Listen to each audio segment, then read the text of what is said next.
Et salut les traders, on se retrouve à l'heure pour une nouvelle vidéo d'analyse comme tous les dimanches à 18h. J'espère que tout le monde va bien, moi ça va super. Avant de commencer la vidéo, comme d'habitude, gros merci à tous ceux qui prennent un tout petit peu de leur temps pour lâcher ne serait-ce qu'un petit like sous les vidéos. Vous donnez un vrai coup de pouce à la chaîne YouTube, donc ne changez surtout pas, vous êtes top. Quant à ceux qui ne sont toujours pas abonnés, eh bien n'oubliez pas de le faire, ce serait bête de rater les prochaines vidéos d'analyse. Petit point sur ce que je vous avais demandé la semaine dernière par rapport au fait de potentiellement arrêter les vidéos d'analyse sur YouTube pour les faire plutôt sur Twitch. Dans les commentaires de la vidéo en question où je vous parlais de ce potentiel projet, vous avez été quasiment tous en fait à être pour se décaler sur Twitch pour les vidéos d'analyse. Mais à l'inverse, sur mon Instagram, j'ai fait aussi un sondage et là, la majorité était plutôt contre. Mais alors dans la story, je n'ai pas précisé que évidemment les lives seraient disponibles en replay au final exactement comme sur YouTube.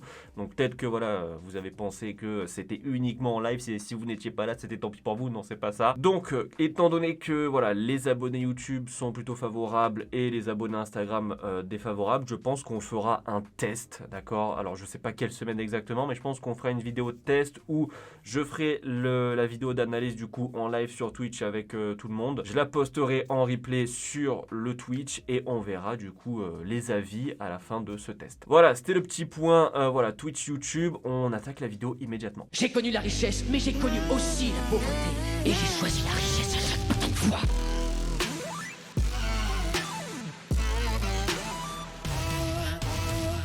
Allez, on commence avec Oddcad. Oddcad, la semaine dernière, on voulait une cassure de trend avec correction au-dessus pour acheter. On n'a pas eu ce qu'on voulait, le marché n'a pas bougé. Montée, descendu, montée, d'accord, on est au même point. Donc en fait, le scénario de la semaine dernière, on va le garder tout simplement. Alors juste faire attention, ici, on est potentiellement en train de corriger la dernière impulsion, donc attention, un dernier down et ensuite on remet du coup notre petite trend cette fois-ci, voilà, comme ça. On fera attention à un potentiel up, correction pour acheter. Ok, ça c'est le plan pour Oddcad. Euro USD, celui-ci, on voulait correction drop. On a eu un drop. Maintenant, c'était pas non plus le drop de l'année, mais bon, ça a quand même validé un petit peu la direction. Sur Euro USD, je pense que à partir de maintenant, il va falloir faire attention à il y a deux scénarios. Soit ici, on est sur un running, d'accord, donc on va monter puis revenir casser le plus bas. Soit on va entamer une correction maintenant, d'accord. Donc je vous mets les deux scénarios. Premier, on est sur un running, il monte, il chute, il casse le plus bas. Deuxième scénario, il commence à corriger dès maintenant, d'accord, comme ça. Hop, et plus tard il viendra casser le plus bas. Maintenant quand, pour l'instant je ne sais pas. Ça, ce sont les deux scénarios. GBP Hot, celui-ci on voulait de la vente, il bouge pas, il rame, donc bon, le scénario n'est toujours pas invalidé pour autant, mais oui c'est long, c'est un peu embêtant, mais du coup on va continuer de prendre tous les setups de vente qu'on nous offre. GBP USD, celui-ci on voulait correction drop, alors il a cassé le dernier plus haut avant de donner le drop, bon c'est pas non plus hyper grave. À partir de maintenant, un petit peu comme Euro USD, on va attendre une correction. Je pense qu'ici on sera plus pareil. Après il est moins propre, mais en gros le running ici peut déjà être fini. D'accord, donc si il est fini, on attend l'impulsion baissière numéro 2, donc la deuxième par rapport à celle-ci. Okay. Donc impulsion baissière numéro 2, ou alors second scénario, comme Euro USD, il commence à corriger maintenant, d'accord. Je vais juste mettre la correction parce que je pense que ça peut être une correction 4 heures à peu près, d'accord. Donc je mets ça comme ça. Ça, ce sont les deux scénarios. Attention à un drop ou sinon une correction. Ne tentez pas la vente s'il n'y a pas de setup parce que je pense qu'on peut plus corriger. USD JPY, celui-ci on voulait cassure de trend, correction pour acheter, parfait, ça fait plaisir. Maintenant sur USD JPY, attention, on peut avoir un drop ici assez impulsif comme celui-là. Okay, pour valider justement un running et ensuite une continuation haussière, d'accord. Donc faites attention à ça, surtout maintenant on commence à perdre du momentum juste ici sur la tendance haussière. Donc je pense qu'un drop, d'accord, assez impulsif peut être envisageable. USD 4, celui-là, on voulait correction de drop. On a eu la correction et une partie du drop, mais nous on voulait évidemment la cassure de ce plus bas à quelques pips malheureusement. Ok. Du coup, à partir de maintenant sur USD CAD, on va faire attention à des corrections. Je pense que là, il risque de corriger pour potentiellement donner encore un up. USD CHF, celui-ci, on avait deux objectifs. Le premier, c'était ce plus bas. Le deuxième, celui-ci. Il a donné il a atteint le premier objectif, mais pas le second, parce que au final, du coup, il nous a donné une structure corrective ici, la correction de cette impulsion. Donc ensuite, il nous a donné le deuxième push. Maintenant, sur USD CHF, je pense qu'il va falloir faire attention à potentiellement encore un down, d'accord? Parce qu'ici, on perd du momentum pour l'achat. Et ça peut être juste une correction, comme vous voyez, on a eu une ici ou une plus grosse ici. D'accord, donc ça peut juste être une énième correction. Donc faites attention si on fait un petit flag ou quoi à un drop. Euro GBP, celui-là, on voulait cassure de trend, achat. Bon, c'est ce qu'on a eu d'ailleurs. On voulait aussi qu'il rampe un petit peu. Bon, il a rampé aussi. Donc plutôt parfait. À partir de maintenant, on va continuer de suivre le scénario qui est d'aller chercher ce plus haut.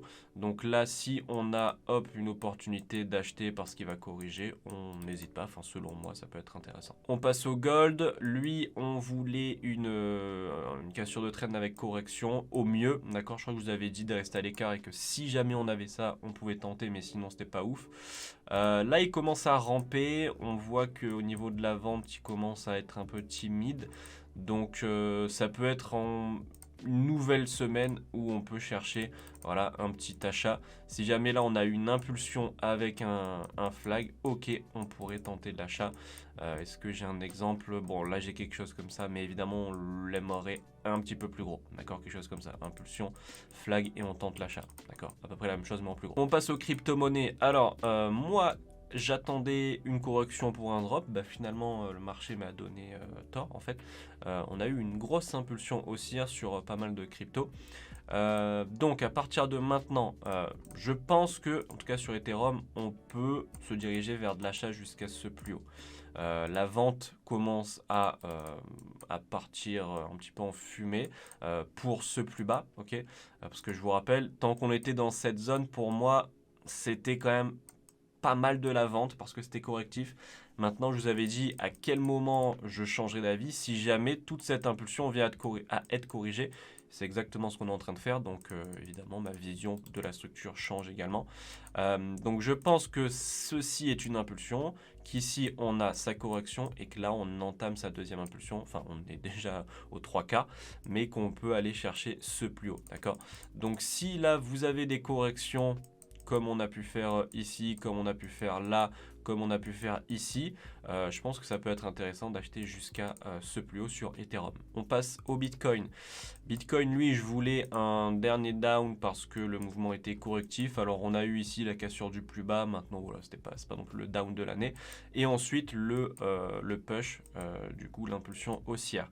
Rappelez-vous juste, Bitcoin, au niveau de la structure, je crois que il y a quelques mois, je vous avais bien martelé en disant que une fois cette correction finie et la cassure de ce plus bas atteint, touché, on n'aurait plus d'objectif de vente et qu'à partir d'ici, ce serait intéressant d'acheter. Ici, on est déjà presque à 40%. Donc, si vous avez acheté juste à la cassure, vous êtes à 40%.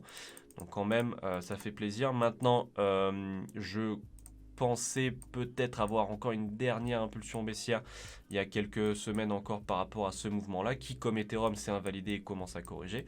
Mais voilà, pendant des mois, je vous ai cassé la tête en vous disant que ce plus bas, c'était, on va dire, le dernier rempart.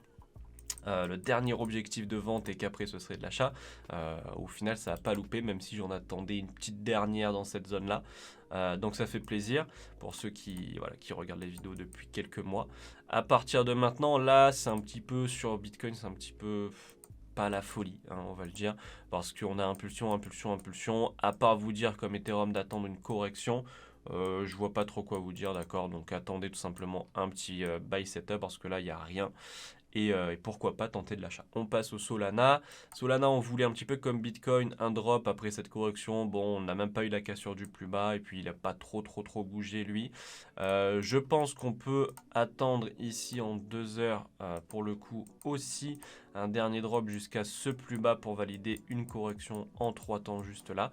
avant d'aller chercher un achat. Le DOT, celui-ci nous a donné un down plutôt raisonnable, ok, et ensuite il s'est retourné également, un petit peu comme Bitcoin. À partir de maintenant, là on est juste dans une impulsion, attendez le développement d'une correction si vous voulez acheter. On termine avec le BNB, celui-ci je voulais un achat, c'était le seul pour lequel je voulais un achat. Lui à l'inverse a corrigé et il nous a donné un drop. Alors il n'invalide pas la structure pour autant, parce qu'à la base on partait sur un running, on part maintenant sur un expanding, donc c'est juste que c'est pas la même correction exactement. Mais bon, je pense que l'achat est encore envisageable. Juste ce mouvement là me fait un peu peur, parce qu'il est un petit peu comme celui du Solana, d'accord. Donc ça annonce potentiellement quand même une autre impulsion baissière. Maintenant, jusqu'où elle va aller, je sais pas. C'est pour ça que ça me fait peur. Soit c'est juste une impulsion baissière qui vient casser le plus bas avant le up et là tout va bien. Soit c'est une impulsion baissière qui vient casser le dernier plus bas. Ça, voilà, je peux pas le savoir à l'avance. Mais en tout cas, si on est bien dans cet expanding, dans tous les cas, il nous donnera une opportunité, un buy setup, quelque chose, une correction. Donc là, pour l'instant, laissez-le peut-être casser le plus bas. Ou alors, il ne le fait pas, il monte et bon, on n'aura pas pu prendre l'achat et c'est tant pis. Mais si au moins il vient casser le plus bas et qu'ensuite on a un buy setup, là au moins on pourra finir la structure sereinement et proprement. Voilà. C'est la fin de cette vidéo, j'espère vraiment qu'elle vous aura plu. Je vous tiendrai au courant, comme d'habitude, sur la chaîne pour la date du live sur Twitch pour les vidéos d'analyse. On verra bien ce que ça donne. Encore une fois, merci à tous ceux qui penseront à lâcher leur petit like sous la vidéo, ça fait super plaisir. Et n'oubliez pas de vous abonner. On se dit à la semaine prochaine pour une nouvelle vidéo courte vie mais légendaire comme d'habitude. Ciao.